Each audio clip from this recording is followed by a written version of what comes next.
Welcome everyone, I hope you're all having a great day or evening. Today, I'm going to comment over a very interesting game I played a month or two ago. We have a lot of challenger players stacked in this game. Actually, the whole enemy team are challenger players, which you might be familiar with. I know people are used to top lane content primarily around here, but one of the reasons I'm making this video is because I know there's a lot of people in my community starving for mid lane Aurora content specifically. And since I stopped doing the mid commentary videos for a reason that I'll mention later, hopefully this does make up for it at least a bit. As always, I hope you enjoy. Starting off, I made sure I drop a ward on Raptors to see where Lily will path to.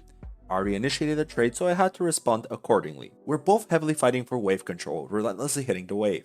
It's very interesting that early wave priority is important on both top and mid, but for somewhat different reasons. While getting level advantages and stacked waves gives you strength in the 1v1 in both lanes, on top you also do it so you can prevent proxies, force a wave bounce into a potential freeze, or so you just make it push back so you don't get frozen on. On mid, it's a bit more team orientated. You do it mainly so you can have the first move at all times, drop a ward in the enemy jungle if you miss to or wanted to delay it, or remove vision from the opponent so they don't know your intentions. Of course, getting priority could be for any reason, but these are the general stereotypes for both lanes on why you do it. Anyway, a lot of trading going on and we both used all of our potions, with me getting the HP lead by a bit. Also, having the minion advantage, my current thought process is to shove the wave under tower, maybe looking for a kill if the situation presents itself. I'm also constantly looking for lethal poke on her, but Humanoid's movement is too clean. Seeing that I'm on cooldown, he steps a bit too far forward, so I make my move with flash the moment my Q comes back up. It's extremely important that I commit with flash even if I don't kill, since it let me put him in a low HP threshold where I can control the wave until he chooses to reset. I can see Lilia in her bot side jungle, which allows me to have the freedom to step up as much as I want. With a few slick dodges, I tried to make it difficult for Ahri to CS while I wait for the cannon minion wave to arrive. By having the higher HP value, I have the initiative on the wave, which means I can shove the wave faster than her, which translates into a faster recall and more map presence. As I'm recalling, I'm thinking what my buy will be. Ideally, I would have went back on a bit more gold. Generally, around 800 gold is the ideal amount since it will allow me to get 2 components plus a refillable potion. But an amplifying tome plus a refillable potion is an okay buy as well. I'm scouting the map and I see something interesting happening on the bottom side. Carefully examining the surroundings, I chose to teleport on the ward in their jungle since it looked like there might be something interesting happening for me. But as you see, I just had to do the walk of shame back to my lane. And here you might be asking, why did I not commit to the play? And honestly, it's because it wasn't worth the hassle to try and get the kill, since Lilia was covering the dive and I would honestly rather not lose the mid wave. It's just on average the more consistent decision. Also, going for that kill would make the whole game very chaotic, since my team will also be forced to commit, and sometimes keeping things in an organized manner is the better route. That's just something you learn by playing solo queue a bunch. I held the wave so I make it push towards me. This is a bit of a top lane habit, since maybe hard shoving would have been better to back up Shaco if he needs it, but honestly I didn't think Lily would even contest the grab, since she has her topside camp spawning up. This also means I need to hover bot side.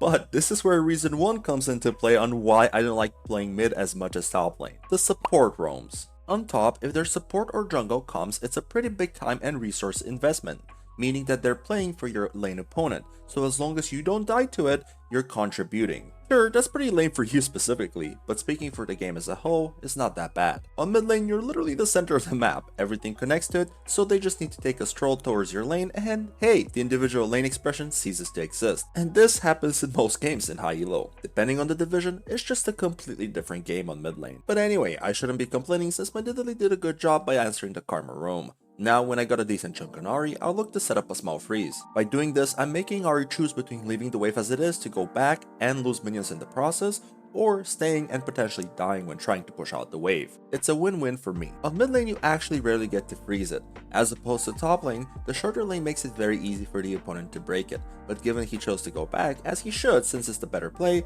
I get to indulge in a small advantage. A few moments later, Ahri came back and now it's my turn to try and push my wave under her tower. But see, this is where I have an inherent advantage in this specific game that both me and my opponent know. It's time to address the ganking versus the farming jungler situation. Even if I'm lower HP, unless I completely misplay, I shouldn't be dying to a gank due to the nature of my champion, but also the opponent jungler should be prioritizing farming and maybe ganking easier to gank lanes and not me. And it's the complete opposite for Ahri. She needs to constantly be waiting for a potential Shaco gank, especially right now since I have ult advantage. Noticing things like this and using them in your advantage can go a long way. Of course, as long as your opponent knows what's up. This philosophy about the game allowed me to push out the wave unscathed and get a reset. Is what actually happened, but partially, or at all. Lilia did actually show up mid lane, which forced me to go back on a not so good of a wave state. Farming versus ganking jungler idea, down the drain. After that catastrophe of a situation, I came back and I quickly shoved the wave, and now I have a window to roam around the map. Completely unbiasedly, I have my sights set for top lane. I saw Lucian bullying my GP this whole game. He stood his ground pretty good so far, and I decided to give him a hand. The situation in the lane itself is looking pretty good, but when ganking for Gangplank specifically, you should acknowledge that he doesn't provide all that much setup, especially if his ult is down. I initiated the gank, and while it started off very nicely by us getting his flash, Lucian's early game prowess for sure shined here as he was able to actually trade 1 for 1. I think I played it as good as I could by me flashing in front of GP to negate some of the Killing's damage. It was still not good enough to make it that much of a favorable situation for us. Even though it was a 1 for 1, I would still call kinda worth since we got overall more, especially since we don't lose anything on the map. Maybe you're noticing something interesting, but I decided to not stay and grieve for the next wave, rather teleport and push it out afterwards. This removes all risk, and I told GP to go mid. This macro decision allows all of us to get a piece of the pie. I quickly shoved the wave, and a bit later we were able to get back to our correct lane assignments. Gangplank was able to put Ahri at a low enough HP where I'm able to fish for a potential lethal. But this is where problem number 2 comes for mid lane for me. It's way too safe. If you're facing an opponent that know what they're doing, it's basically impossible to get a solo kill in high-low during the laning phase. Don't get me wrong though, the more structured gameplay on mid is a good change of pace, and I do enjoy a mid lane game here and there. But the brutal top lane experience of one mistake and good luck coming back into the game is where I belong. That doesn't mean I won't be playing mid lane, rather giving you my input on why I haven't uploaded too much mid lane content, and why I'm primarily a top lane Aurora player. Though I do think that I might be doing a mid lane only climb on stream as one of my first goals very soon. If you're interested in that, and also if you're enjoying the video so far, make sure you subscribe to the channel so you don't miss out when that happens. Also, if you're interested in joining my community Discord server or private coaching, there's information below in the description. Back to the game, I went for another roam. Finished off Lucian as soon as possible to negate any outplay potential, and I played it as close to perfect on securing the Lilia kill. The one thing I could have improved on, or I could have changed, is using my W to dodge her E ability, since that would have made it so she can't ult me, thus potentially staying in range for another Q usage. Alas though, that's just a lesson that I'll keep in mind for next time. In order to improve mechanically, you need to start thinking what you can improve about these type of plays, either by replaying them in your mind, or rewatching your own gameplay afterwards. Or both, of course. Back to mid lane, and swapping bot lane to mid has commenced for the opponent team.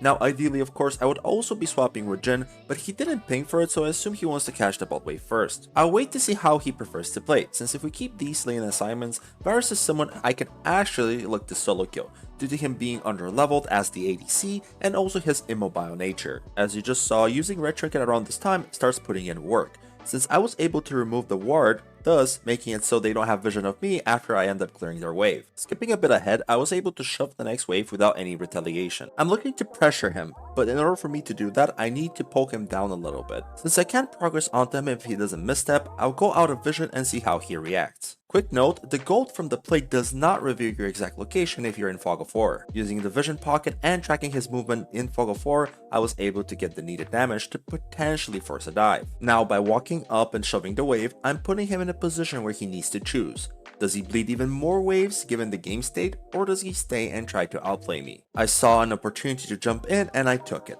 I knew I was barely outside of turret range and I was able to force out his barrier. Then on my next sequence of abilities, I just secured the kill with Flash E. Even if he had flash, there's just no reacting to that. And of course, I had very good vision around me, so it was very easy to react to the upcoming Lilia gank. Now, she did chase me down for a little bit, and that made me believe that she was actually gonna flash on me, but she didn't, so that just means she was really desperate to get my shutdown. Now, of course, that's completely understandable given the game state. I just kept my distance and was able to escape. For the most part, the rest of the game went by pretty smoothly. Given how insanely good our opponents are, I didn't expect this game to go this one-sidedly. But you know what they say, winning a game of League of Legends is easy, as long as your whole team is doing good. Or something. There was a few more situations happening in this game which I'm showing on screen right now, but for the most part my team did their part, and so did I, so we were able to finish relatively easy. I wanted to primarily focus on the laning phase with this one, what type of decisions I would be making given the obstacles presented, and how I would tackle facing one of the best mids in EU. All of the tricks and ideas I showed you today are for sure applicable to absolutely any opponent, but I'm sure the ones you're facing are way more chaotic, not so organized. So you need to adapt depending on the variables presented. Thank you all for watching, I hope you enjoyed, and I'm wishing you all a great remainder of your day or evening.